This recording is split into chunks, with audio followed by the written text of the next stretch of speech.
Welcome back to Feminism Now, where we talk to leaders and activists on the front lines of the fight for constitutional equality, economic justice, and reproductive rights. I'm Christian F. Nunes, the National President of the National Organization for Women. For our theme this season of Women Leading Democracy, it might seem a bit strange to talk about childcare. Yes, childcare and family care is often a big issue for women. But what does it have to do with democracy? It has everything to do with democracy. So what do you think about this episode? Tell us. Send us an email at feminismnow@now.org. Now let's talk about kids. Social media loves to talk about children. Some posts say, think about the children, while others rejoice when kids do things we approve of and make comments like, the kids are our future. But what about the caregivers? Women, after all, are more likely to be caregivers, both for children and adult relatives. They make up half the workforce, and yet there is no national standard for paid family medical leave or sick leave.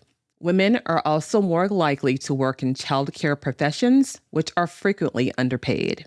And if women cannot get access to care for their loved ones, if they cannot make a living wage providing for that care, then they cannot participate fully in the economy and in our democracy.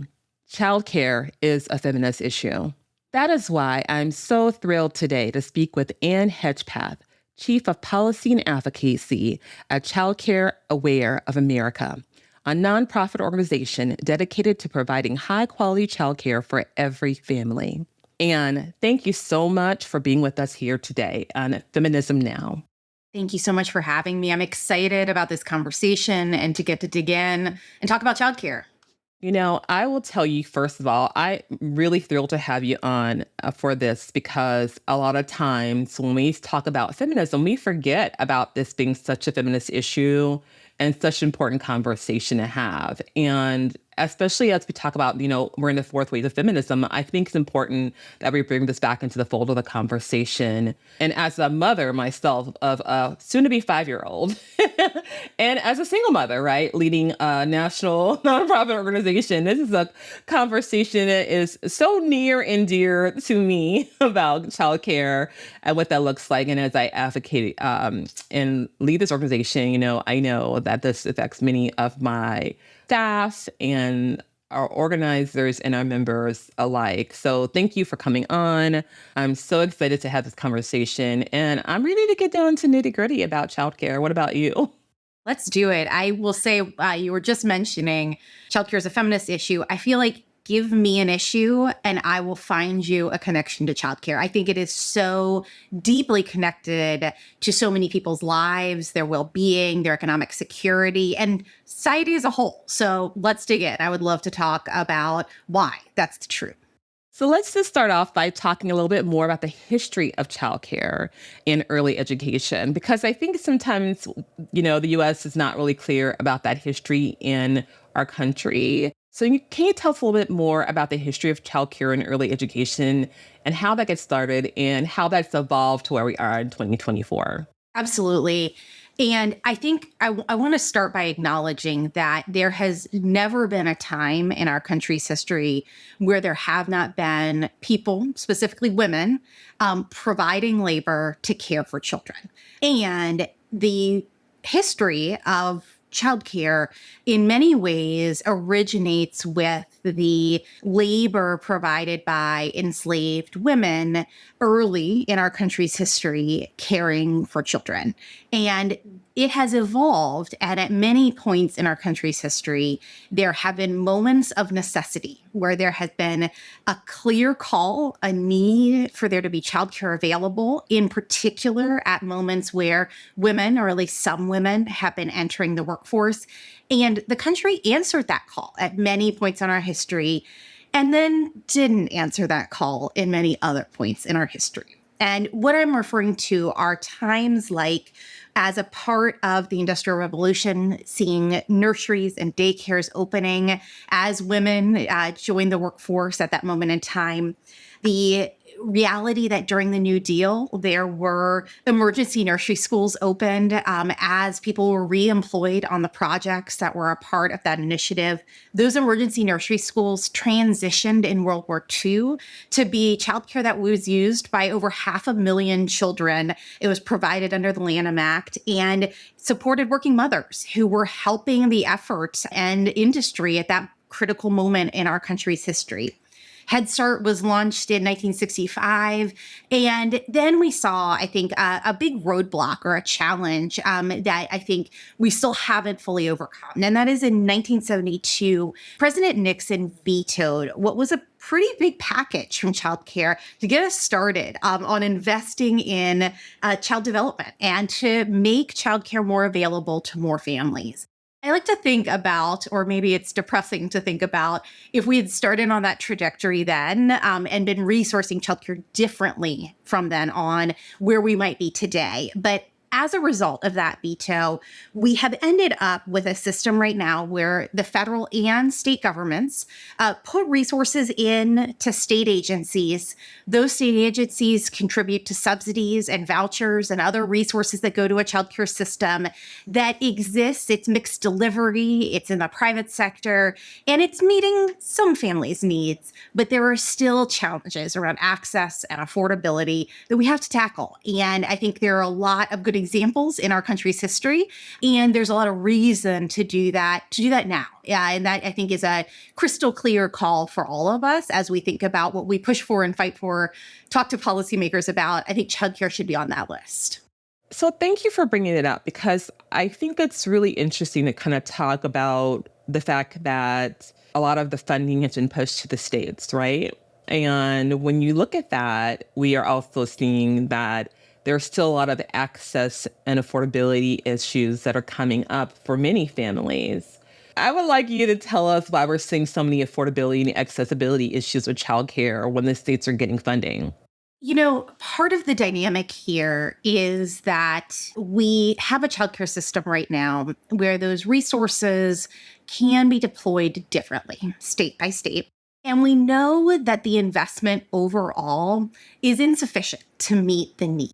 Taken together, that means that families have really different experiences based on their zip code, and they also are having different experiences based on the specific needs they may have as a family. And what I mean by that is, if you need care during non-standard hours, you work a job that's overnight, we know that is a particular kind of childcare that's really hard to find. When we look at issues of affordability, the experience is really different from a dual income earner family to a single parent family. And even when you look across different demographics, a lot of families are having really different experiences. And there's certainly good reason to tailor some approaches to childcare to communities. We can make investments to meet specific needs. And this is actually where the types of employers can really come into play, or what does the community look like and what kind of care are parents looking for. But because we also allow for those differences to be around things like the amount of a subsidy payment and therefore the amount of a family's copay, around the eligibility that might exist for a family to access that support around childcare, and how much money is actually going to stabilizing or supporting the childcare system as a whole and its business model, which is kind of challenging. All of those differences, I think, really stack up. And there are great ways that we can try to standardize things across the country. And that happens when we get strong federal policies and updates to regulations, and when we see best practices emerge and states pick up on it. They learn from each other. But that can be slow. And I think that's real for families across the country right now who can't find a spot for their infant tomorrow when they need to go back to work, and when they need the support at home. I want us to dig in here a little bit, because this is where I think a big problem comes up with our policies, right? Is that a lot of times we are creating these policies, and people will hear me talk about this all the time because I'm a social worker, right? At the same time. So you'll hear me talk about there is a disconnect in our policies, right? And the intention's good. Don't get me wrong. The intention is great. But when it gets down to it, we are totally forgetting about the people and the communities that we're serving. I think that one of the things, as you're saying all of this, is also why is it so hard? I think about a lot of the things that are true about the way in which families engage with the supports that make a big difference. And they are things that we as society identify as a necessary part of helping parents go to work or helping support children and setting them up for success in kindergarten and life after, during formative years of child development.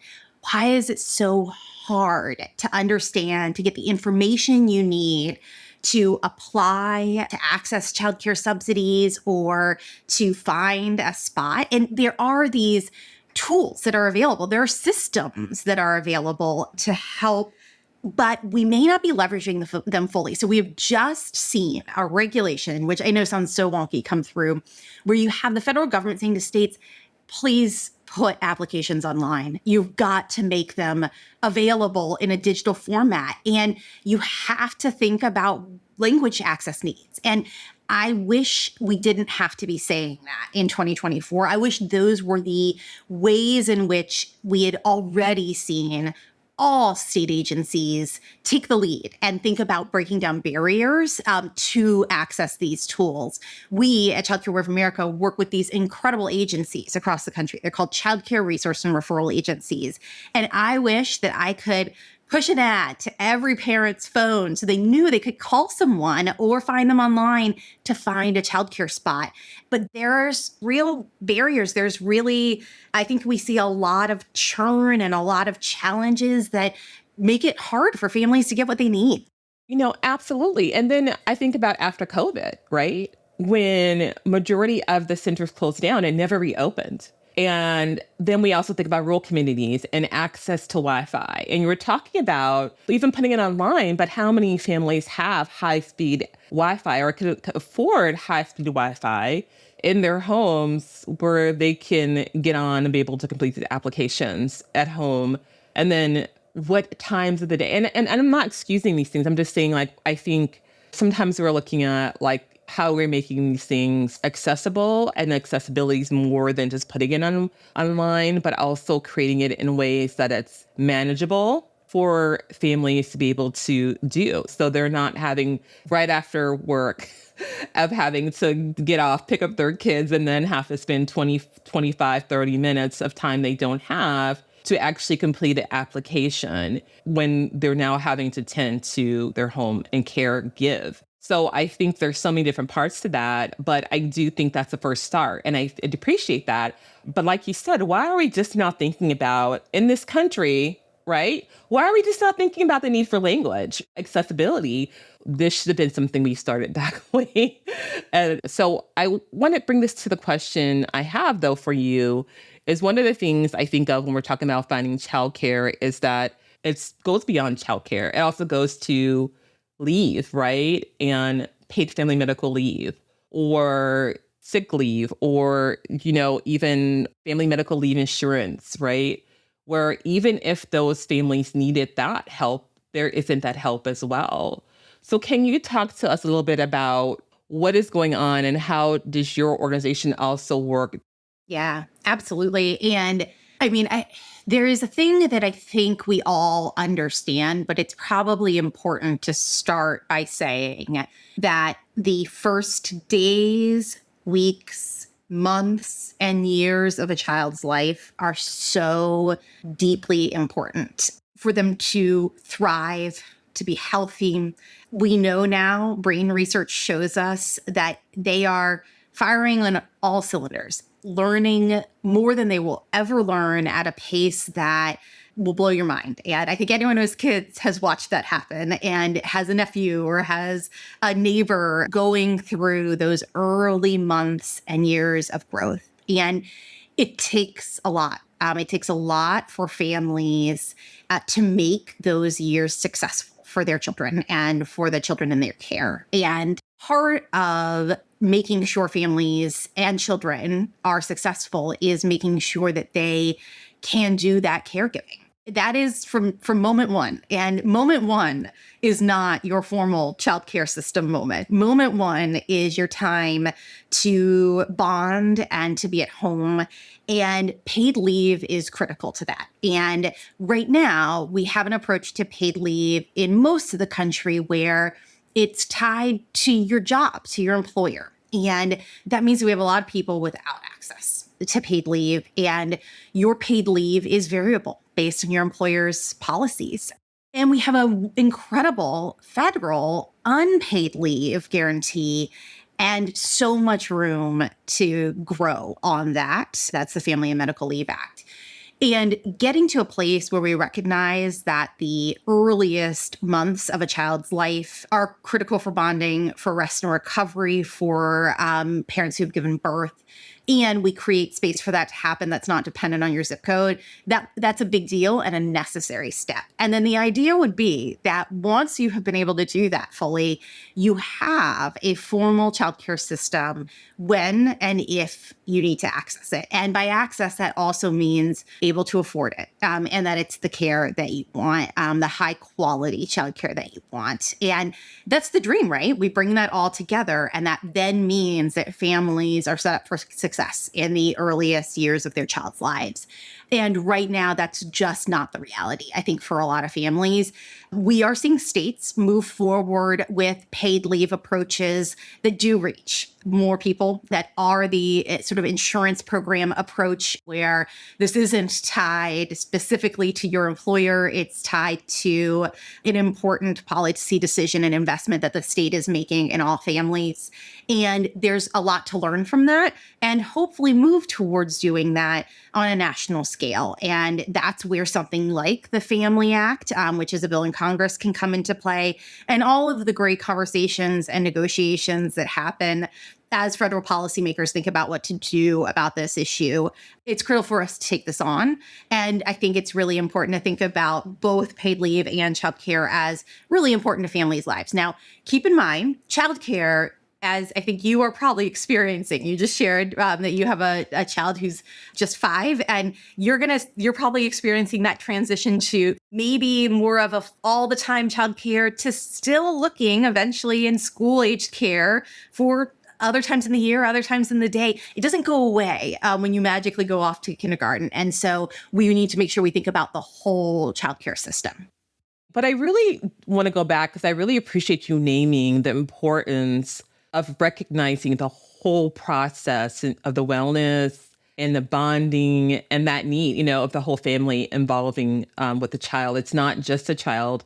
It's that part for the whole family to have that need for bonding, that whole part for the family, the mother or the parent, to be able to get that wellness so that they could be the best and the most successful they can be at the very beginning. Because a lot of times we leave that out, right? We just think about the child or the infant, and we don't think about what the parents need in order to be successful, for that child to be successful, for that infant, for that baby to be successful. So I really appreciate you naming that, and because a lot of times we leave that out of the conversation. But it's the whole family, right? And we have to make sure we're acknowledging that whole family. And those policies and those acts are very important as well to making sure that we are creating a continuum of growth, continuum of success, and not just only looking at it in piecemeal. What have been some of the groups, or I don't know if you can name them directly, but what are some things even people who are listeners can do to help support, and advocate and help support this fight for universal childcare, for Family Medical Leave Act, for Paid Medical Leave Act? What are things people can do to really support that? So the thing that I feel like I hear when we talk to decision makers about childcare is that there is broad agreement that it's a good thing. We hear a lot about how people love their childcare providers and educators, and they know that there are families in their congressional district, for example, who use childcare. What sometimes doesn't happen is those conversations, that acknowledgement that childcare is a good thing, doesn't move up the priority list. And what I need help on from everyone, anyone who wants to lend a story, a voice, a phone call, an email, is I want childcare and family leave and the things that make families successful. I want childcare to be the highest priority, the non-negotiable for policymakers. And I realize we all have a lot of non-negotiables, and we're very human in that we know we have a lot on our plates, and we need more support from our policymakers and our decision makers. I want childcare to make that list. I want it to be something where policymakers say, oh, but where's the childcare funding increase? Or what are we doing about childcare this year? And I think that there's a lot of opportunity for people, to your point, not just people who are in the thick of their childcare woes, but people who are connected through their workplaces and their communities and their families to a general need for childcare, where they see that children thrive when they have safe and high quality environments to be in, and their family members thrive when they know their children are safe. That story, I need more of that story. I think we can tell that over and over and over again. And I think that is going to really help us break through. And this is great because and I really agree with you on this, because when we change our priorities, then it really helps us put the right focus, and it really helps us change like really our democracy, right? In a sense, because part of the season we're talking about women leading democracy, but also it's really truly about, to me, saving democracy, because when we shift our priorities, we shift the outcome of our future. And to me, childcare, right? Paid Family Medical Leave Act, housing, all these things, there should be priorities that should be mentioned. And childcare has to be a priority because they are our legacy, these children. And we mentioned a little bit earlier, we were talking about, what happened with COVID and the impact COVID had on it. But one of the things that came out of COVID that was good was the child tax credit. And what we saw, and I think this is a good selling point for individuals who are listening, is that when the Biden-Harris administration provided the child tax credit to families, that the statistics actually show that families actually used that child tax credit for their families. And it actually helped improve child poverty rates tremendously. And so when we talk about that, can you talk to us a little bit more about the approach in the advocacy efforts to continue the child tax credit, if there are any, because I think there are, from my understanding, an expansion of child tax credit, and how that can really help shift the paradigm for ending child poverty and helping also increase childcare? Absolutely. So I'm going to make a plug for both the child tax credit, and I want to tell you a little bit about the child independent care tax credit, because it's sort of this 1-2 punch of how we did invest more in families as a part of our relief strategy coming out of COVID. And so the child tax credit expansion, which was a temporary move as a part of the American Rescue Plan Act, we saw 40 million families get that expanded child tax credit. And you're right, it moved so many out of poverty. And that's a big deal. That is the kind of shift that you don't see by tiptoeing around the margins of policy changes. And we know what to do now. And we should move forward with making those kinds of changes. And I know there are members of Congress who are trying to make that happen. And it seemed like we might have a window of opportunity, I think, earlier in this year in 2024. And it is hard to see a path forward right now, but that doesn't mean that without additional advocacy and sort of continued pressure from these lead policymakers, that we won't see the steam pick up again and the opportunity to move forward with some new expansion, which would be great. The other thing that happened during relief funding is we also expanded the child independent care tax credit. Now, that can really only be used for child care and dependent care expenses. But when you think about families being able to balance then needs like their children, their children's food, the transportation or the housing costs they have through the CTC, and also devote some money to that family contribution part of their childcare expenses, you're really coupling up the full basket of tools that help with economic security. And we can pull on a lever to make childcare less expensive and to put more resources in. And we can pull on a lever to make sure that families get direct relief. And those things can make a really big difference together. And so moving forward, we will also next year have a chance to talk about this. Some tax credits expire. And we should be really clear that these are the kinds of tax policies that we want to see move forward.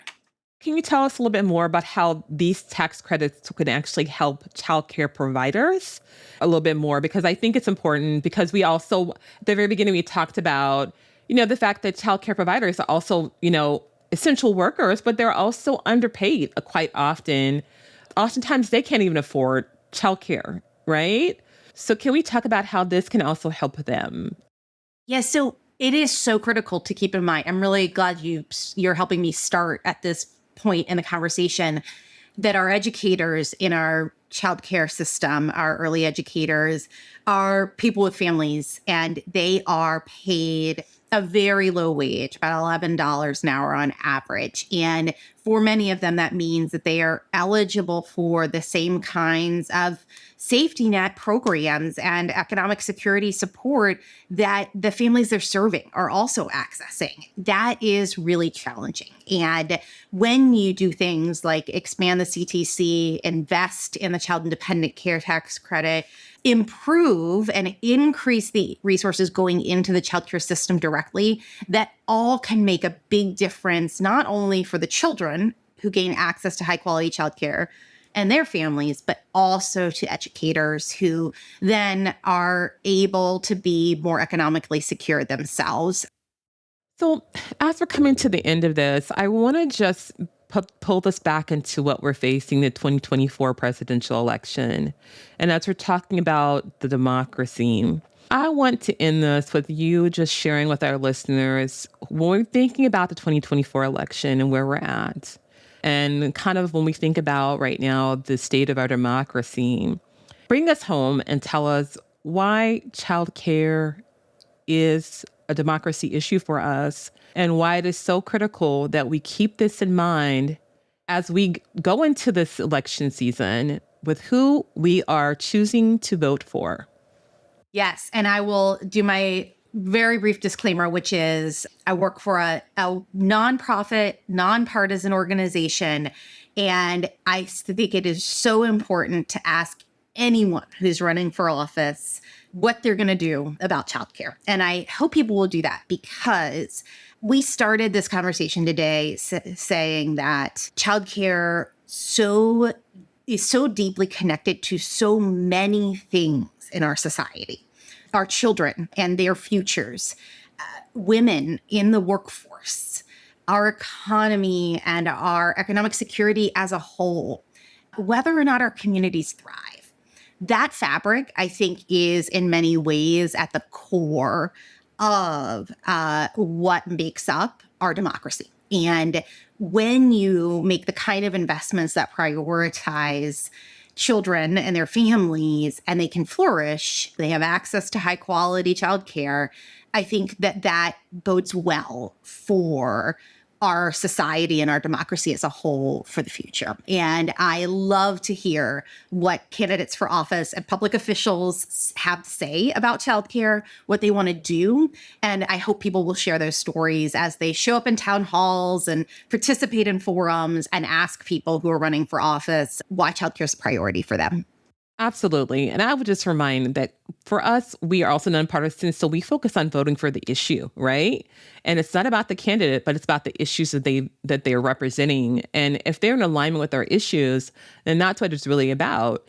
And so you want to make sure that whoever you are voting for is aligned with our issues. And if childcare is something you care about, and that's in alignment with the democracy that we want to see, then that's the person that you want to make sure that you are making sure that you're showing up for more than anything. And I know, and I think this in truth, I think when we talk about and we think about this, it's so important that we continue to support organizations that are looking out for our future, and are doing the work that your organization is doing. Thank you, Anne, for coming on to Feminism Now, and we enjoyed having you on our show. Thank you so much for having me. I really enjoyed the conversation. Thank you, listeners, for being with us as we use season 2 of our podcast to showcase people making a real difference to women and their allies in democracy. Stay tuned for our next episodes as we cover the issues that affect women most: childcare and voting rights, reproductive justice and gun violence, the rise of Generation Z, and the need for healthcare for all, from affordable prescriptions to gender-affirming care. This podcast, Feminism Now, is a production of the National Organization for Women and Vox Topica. I'm Christian F. Nunez, NOW's national president. And if you like what you hear, please go to now.org, read up on our core issues and our approach to advancing women's equality. And get involved. We'd love to hear from you. Send your thoughts to feminismnow@now.org. Thanks for listening, and we'll see you soon.